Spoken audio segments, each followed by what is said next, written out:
Hi students, welcome to KC Botany. நாம் இந்த விடல 11th Botany and Biobotany Tamil medium and English medium top மோஸ்ட்டாக இருக்கக்கூடிய 2 மார்க் அண்ட் 3 மார்க் கொஷின்ஸ் தான் பார்க்க போகிறோம். ஸோ பயோசுவாலஜி அடுத்த வீடியோவில் அப்டேட் பண்ணுறேன். ஸோ பயோபாட்டனி ப்ளஸ் வந்து பியூர் சயின்ஸ் பாட்டனி ரெண்டு மீடியம் ஸ்டூடெண்ட்ஸும் பாருங்கள். ஸோ அதுக்கு முன்னாடி ஃபஸ்ட்டு பாட்னியாக இருந்தாலும் சரி பயோபாட்னியாக இருந்தாலும் சரி நீங்கள் ஃபஸ்ட்டு படிக்க வேண்டியது புக் பேக்கில் இருக்கக்கூடிய கொஷின்ஸ். ஸோ ஃபஸ்ட்டு நீங்கள் வந்து புக் பேக்கில் இருக்கிற கொஷின்ஸ் எல்லாமே படிச்சுட்டு அதுக்கப்புறம் இதில் பாருங்கள். இதில் ஒரு சில கொஷின்ஸ் இன்டீரியராக கொடுத்துருக்கோம்.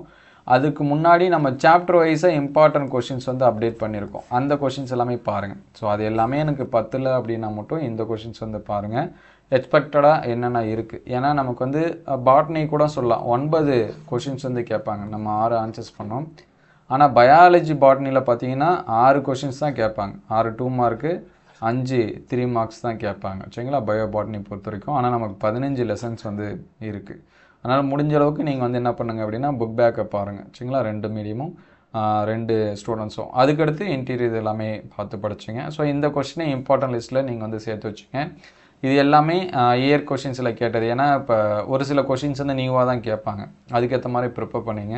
ஸோ என்னென்ன புது கொஷின்ஸ் வந்து கேட்கலாம் அப்படிங்கிறதையும் சொல்லிடுறேன். அதையும் மார்க் பண்ணி வச்சுங்க. ஸோ சாப்டர் வைஸாக என்னென்ன இருக்குதுன்னு பாருங்கள். அதுக்கு முன்னாடி நீங்கன்னா நம்ம சேனலை சப்ஸ்கிரைப் பண்ணாமல் தான் சப்ஸ்கிரைப் பண்ணுறேங்க. மறக்காமல் இந்த வீடியோக்கு ஒரு லைக் பண்ணிடுங்க. ஸோ ஃபஸ்ட்டு விரியான் என்றால் என்ன, வாட் இஸ் விரியான். ஸோ இது கூட வைராய்டு வைரஸாய்டு இந்த மாதிரி இருக்குது. அதை படிக்க முடிஞ்ச ஸ்டூடெண்ட்ஸ் படிச்சிங்க. அதுக்கடுத்து மொனிராவின் சிறப்பு பண்பு கேரக்டர் ஆஃப் மொனிரா. சரிங்களா இதை வந்து பார்த்துருங்க. இது எல்லாமே ஃபஸ்ட் லெசனில் இருக்கும். ஸோ ஃபஸ்ட் லெசனில் பொறுத்த வரைக்கும் அந்த மரபணு மாற்றம் அப்படின்னு இருக்கும். சரிங்களா டிரான்ஸ்டக்ஷன் அப்படின்னு சொல்லி சொல்கிறது, டிரான்ஸ்ஃபர்மேஷன் அப்படின்னு சொல்லிட்டு இருக்கிறது, காஞ்சுகேஷன் இணைதல் அப்படிங்கிறது. இது மூணுமே சின்ன சின்ன 2 மார்க்ஸ் மாதிரி கேட்கலாம். அதனால் அதை வந்து படிச்சிருங்க. ஸோ அதுக்கடுத்து செகண்ட் லெசன் வந்தீங்க அப்படின்னா பிளக்டோஸ்டீல். பிளக்டோஸ்டீலாம் நிறைய டைம் இயர் கொஷின்ஸில் வந்து கேட்டிருக்காங்க. பிக்னோசைலிக் வுட்டு. சரிங்களா வாட் இஸ் பிக்னோசைலிக் அப்படின்னு சொல்லி கேட்கலாம். அதை வந்து பார்த்துருங்க. ஸோ அதுக்கடுத்து பார்த்தீங்கன்னா third lesson. So third lesson வரும்போது தண்டின் பண்பு ஸ்டெம் கேரக்டரு. அதுக்கடுத்து வேரோட பண்பு படிச்சுங்க. அதுக்கடுத்து இலையோட பண்பு. இது மூணுத்தோட பண்பும் படிச்சுங்க. சரிங்களா ரூட்டு அதுக்கடுத்து லீஃப் இதோட கேரக்டர்ஸ் படிச்சுங்க. அதுக்கடுத்து வேரின் பணிகள் ஃபங்க்ஷன்ஸ் ஆஃப் ரூட்டு. அதே மாதிரி லீஃபோட ஃபங்க்ஷனை படிச்சுங்க. ஸ்டெம்மோட ஃபங்க்ஷன்ஸும் வந்து என்ன பண்ணுறங்க படிச்சுருங்க. ஸோ அதுக்கடுத்து ஃபோர்த்து லெசனு. ஸோ ஃபோர்த்து லெசனை பொறுத்த வரைக்கும் சயாத்தியம் மஞ்சரி. இங்கே 2 வகையான மஞ்சரி இருக்கும். ஒன்று வந்து சிறப்பு வகை, இன்னொன்று வந்து பார்த்திங்கன்னா கலப்பு வகை. ஸோ இந்த ஃபஸ்ட்டு இம்பார்ட்டன்ஸ் கொடுத்து பாருங்கள். ஸ்பெஷல் இன்ஃப்ராசன்ஸு அதுக்கடுத்து பார்த்திங்கன்னா மிக்சடு அப்படின்னு சொல்லிட்டுருக்கோம். ஸ்பெஷலு அதுக்கடுத்து மிக்சடு அப்படின்னு இருக்கும். அது வந்து என்ன பண்ணுறங்க படிச்சுருங்க.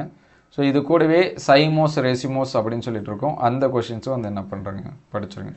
ஸோ அதுக்கடுத்து ஃபிஃப்த்து லெசன் வந்தீங்க அப்படின்னா இருசொற் பெயரிடும் முறை பைனாமல் நாமென்க்ளேச்சர் அப்படிங்கிறது, கிளை பரிணாமவியல் கிளடிஸ்டிக்ஸ் அப்படின்னு சொல்லி சொல்லுவோம். அதை வந்து பார்த்துருங்க. அதுக்கடுத்து சிக்ஸ்த்து லெசன் இங்கே வந்தோம் அப்படின்னா குரோமோசோமோட வகை டைப்ஸ் ஆஃப் குரோமோசோம் அப்படின்னு இருக்கும். அதை வந்து படிச்சுருங்க. செல் கொள்கையோட விதிவிலக்கு எக்ஸெப்ஷன் ஆஃப் செல் தேரி அப்படின்னு சொல்லிட்டு இருக்கோம். அந்த கொஷின்ஸ் வந்து பாருங்கள். ஸோ இது கூடவே இந்த கொஷின்ஸில் இருக்குது. சரிங்களா லேம்ப்ரஸ் குரோமோசோம் அப்படின்னு சொல்லிட்டு சொல்லுவோம். அந்த லேம்ப்ரஷை வந்து என்ன பண்ணுறங்க படிச்சுருங்க. அதுக்கடுத்து பாலிட்டீன் குரோமோசோம் அப்படின்னு சொல்லி சொல்லுவோம். அந்த பாலிட்டீனும் வந்து என்ன பண்ணுறங்க படிச்சுருங்க. அதுக்கடுத்து 7th லெசன் வந்தோம் அப்படின்னா குறுக்கேற்றத்தின் செயல்முறை கிராசிங் ஓவர் அப்படிங்கிறது G0 நிலை. இது வந்து படிச்சுருங்க. ஸோ அதுக்கடுத்து 8th lesson okay. So 8th லெசனில் இங்கே கொடுக்கல. ஸோ 8th லெசன் வரும்போது நொதியோட பண்பு இதை வந்து என்ன பண்ணுறங்க படிச்சுருங்க. சரிங்களா நொதி என்சைமோட கேரக்டர் அப்படின்னு இருக்கும். அதை வந்து படிச்சுருங்க. அதுக்கடுத்து நீரின் பண்பு. சரிங்களா நீருக்கு வந்து படிச்சுருங்க. வாட்டரோட கேரக்டர் இருக்கும். அதை வந்து பார்த்துருங்க. ஸோ அதுக்கடுத்து 9th லெசன் வந்தீங்கன்னா கல் செல்கள் அப்படின்னு இருக்கும். ஸ்டோன் செல்ஸ் அப்படின்னு சொல்லி சொல்லுவோம். அதே 9th லெசனில் வாஸ்குலார் கற்றை வாஸ்குலார் பண்டிலோட படம் மறைந்து பாவம் குறி அப்படிங்கிறது நிறையா இருக்குது. திறந்த வகை இருக்குது, அதுக்கடுத்து மூடிய வகை இருக்குது. ஸோ அந்த டேபிள் மாதிரி கொடுத்துருப்பாங்க. இந்த மாதிரி வட்டம் வட்டம் போட்டிருக்கோம், குறுக்கால கோடு போட்டிருக்கோம். அதுக்கடுத்து ரவுண்டு இந்த மாதிரிலாம் இருக்கும். அது எல்லாமே படிச்சுருங்க. ஸோ அதுக்கடுத்து 10th லெசன் வந்தீங்கன்னா கட்டை என்றால் என்ன வுட் அப்படிங்கிறது, பைனஸு மோரஸு அதோட வேறுபாடு அது வந்து படிச்சுருங்க. ஸோ அதுக்கடுத்து 11வது லெசன் வந்தீங்க அப்படின்னா நீரியல் திறன். இது நிறைய டைம் எக்ஸாம்ஸில் கேட்டிருக்காங்க வாட்டர் பொட்டன்ஷியல் அப்படின்னு. அதுக்கடுத்து சவுடு பரவல் ஆஸ்மாசிஸ் அப்படின்னு சொல்லக்கூடிய கொஷின்ஸ். அதுக்கடுத்து 12வது லெசன் வந்தீங்கன்னா நீரூடக வளர்ப்பு ஹைட்ரோஃபோனிக்ஸ் சொல்லுவோம்.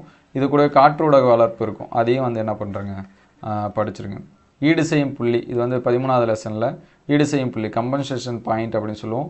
அதுக்கடுத்து ஏடிபியோட அமைப்பு, ஸ்ட்ரக்சர் ஆஃப் ஏடிபி, அந்த கொஷின்ஸ் வந்து பாருங்கள். அதுக்கடுத்து சுவாச ஈவு, ரெஸ்பிரேட்டரி குவாட்ரண்ட், இங்கே ரெஸ்பிரேட்டரி குவாட்ரண்ட் வந்து எதுக்கு வேணாலும் கேட்கலாம், அதனால் சுவாச ஈவை நல்லா படிச்சிருங்க. இது 14வது லெசனில் இருக்கும். போல்டிங், இது வந்து 15வது லெசன்ஸில் பார்க்கலாம். ஒளிகாலத்துவம், ஃபோட்டோ பீரியடிசம் அப்படிங்கிறது, இதுவும் 15வது லெசன்ஸில் நம்ம வந்து பார்க்கலாம். ஸோ நெக்ஸ்ட்டு அதே டாப் மோஸ்ட்டாக இருக்கக்கூடிய 3 மார்க்ஸ் என்னென்ன அப்படின்னா, ஃபஸ்ட் லெசனில் ஹோமோமெரஸ் ஹெட்ரோமெரஸ் அதோட வேறுபாடு படிச்சிருங்க. பூஞ்சை வேரிகளோட முக்கியத்துவம், சிக்னிஃபிகன்ஸ் ஆஃப் மைக்ரோரைசா, அது வந்து பார்த்துருங்க. ஸோ அதுக்கடுத்து செகண்ட் லெசனில் ஜிம்னோஸ்பம் ஆஞ்சியோஸ்பம் ஒத்த பண்பு, வேறுபாடு கேட்டால் அது வந்து 5 மார்க்ஸு, ஒத்த பண்பு கேட்டாங்கன்னா 3 marks. Gymnosperm angiosperm common character அப்படிங்கிறது. ஸோ அதுக்கடுத்து பீட், வாட் இஸ் பீட் அப்படின்னு சொல்லுவோம். அதுக்கடுத்து 3வது லெசன் வந்தீங்கன்னா வேரின் பகுதியில் படமறைந்து பாகங்குறி, பார்ட்ஸ் ஆஃப் ஃப்ரூட்டு, இதெல்லாம் நிறைய டைம் எக்ஸாம்ஸில் கேட்டிருக்காங்க. ஸோ திருப்பியும் கேட்கறதுக்கான சான்சஸ் இருக்குது. நியூ கொஷின்ஸ் வந்து போகிறதுக்கு வாய்ப்பு இருக்குது. நியூ கொஷின்ஸ்னால் லேம்ப்ரஸ் குரோமோசோம், பாலிடீன் குரோமோசோம், அதெல்லாமே பார்த்துருங்க. அதுக்கடுத்து ஒளிச்சேர்க்கை வேர், ஃபோட்டோசிந்தட்டிக் ரூட் அப்படிங்கிறது, இதெல்லாம் 3rd லெசனில் இருக்கும். 4th லெசன் வந்தீங்கன்னா ரெசிம்சைம், ஆல்ரெடி நம்ம சொன்னது தான், ரெசிமோசைமோஸ் டிஃப்ரென்ஸ் படிச்சுருங்க. அதுக்கடுத்து விதையின் பணி, ஃபங்க்ஷன்ஸ் ஆஃப் சீடு, அதை வந்து என்ன பண்ணுறீங்க படிச்சுருங்க. ஸோ அதுக்கடுத்து 5th லெசன் வந்தீங்க அப்படின்னா தேசிய பூங்கா, இது வந்து 5 மார்க்ஸில் கேட்கலாம். சிக்னிஃபிகன்ஸ் ஆஃப் பொட்டானிக்கல் கார்டன் அப்படிங்கிறது. அதுக்கடுத்து வகைப்பாட்டியல், குழும பரிணாம வகைப்பாட்டியல், டெக்ஸானமி அண்ட் சிஸ்டமேட்டிக்ஸ் அப்படிங்கிறது. ஸோ இதுலேயுமே இன்னும் கொஷின்ஸ் இருக்குது, அது முடிஞ்ச அளவுக்கு அதை பார்த்துருங்க. இங்கே வந்து பார்த்திங்கன்னா மலரோட வாய்ப்பாடு எதனாச்சும் கொடுத்துட்டு அது என்னன்னு சொல்லி கேட்கலாம், அல்லது பிஆர்எல் இந்த மாதிரி கொடுத்துட்டு மலரோட வாய்ப்பாடு எழுதுங்க அப்படின்னு சொல்லி கேட்கலாம். அதனால் அதை வந்து பார்த்துங்க. ஸோ அதுக்கடுத்து 6வது லெசன் வந்தீங்கன்னா ஊடுருவல் மின்னணு நுண்ணோக்கி முக்கியத்துவம், டெம்மோட இம்பார்ட்டன்ஸு. அதுக்கடுத்து பார்த்தீங்கன்னா தாவர செல், படம் மறைந்து பாகம் குறி. ஸோ இங்கே நிறைய டயக்ராம் கொஷின்ஸ் இருக்குது. மைட்டோகாண்ட்ரியா, அதுக்கடுத்து தமிழ்லேயும் மைட்டோகாண்ட்ரியா தான். குளோரோபிளாஸ்ட், பசுங்கணிகம் அப்படின்னு சொல்லி சொல்லுவோம். அதுக்கடுத்து பார்த்தீங்கன்னா நியூக்ளியஸு, இங்கிலீஷ்லேயும் நியூக்ளியஸ் தான், சரிங்களா, அந்த டயக்ராம்லையும் பார்த்துங்க.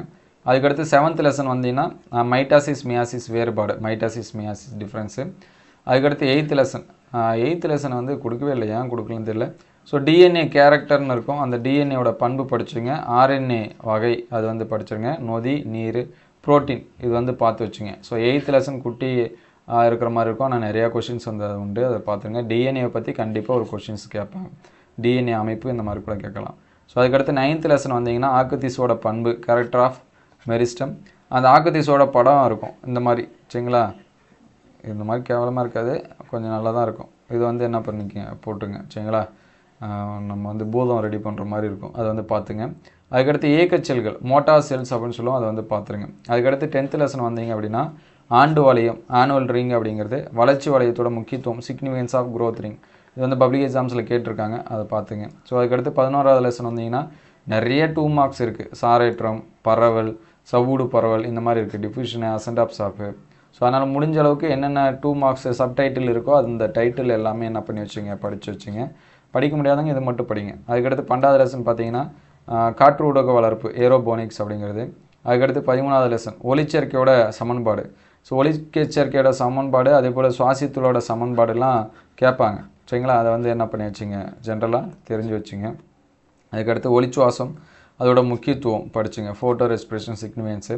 அதுக்கடுத்து 14வது லெசனில் பார்த்தீங்கன்னா பாஸ்பரிகரணம், நிறையா பாஸ்பரிகரணம் இருக்குது, முடிஞ்ச அளவுக்கு எல்லா பாஸ்பரிகரணம் படித்து வச்சுங்க. 15வது லெசன் வந்தீங்க அப்படின்னா நுனி ஆதிக்கம், ரிச்மான் லாங் விளைவு, apical dominance, Richmond Lang effect. Diagram questions அப்படின்னு சொல்லி பார்க்குறப்ப plant cell structure, chromosome, root, stomata, leaf, stem, அனாட்டமியோட ஸ்ட்ரக்சர், சரிங்களா. இது முக்கியமான டயக்ராம்லாம் நான் அடுத்த வீடியோவில் தனியாகவே சொல்கிறேன், அதை கன்ஃபியூஸ் பண்ண தேவையில்ல. ஸோ இதெல்லாமே என்ன பண்ணி வச்சுங்க, பார்த்துங்க. ஸோ ஃபஸ்ட்டு மறுபடியும் சொல்கிறேன், புக் பேக்கில் இருக்கிறத படிங்க. அதுக்கடுத்து நம்ம லெசன் வைஸாக அப்லோட் பண்ண இன்டீரியர் படிங்க. அதுக்கப்புறமா இந்த கொஷின்ஸ் வந்து படிங்க. ஆல்ரெடி நம்ம 5 மார்க்ஸ் வந்து சொல்லியாச்சு, அதை பார்க்கலனாலும் லிங்க்கில் தரேன், நீங்கள் செக் பண்ணி பார்த்துங்க. பயோசுவாலஜி கண்டிப்பாக அடுத்த வீடியோவில் அப்டேட் பண்ணுவோம். தேங்க்யூ ஃபார் வாட்சிங்.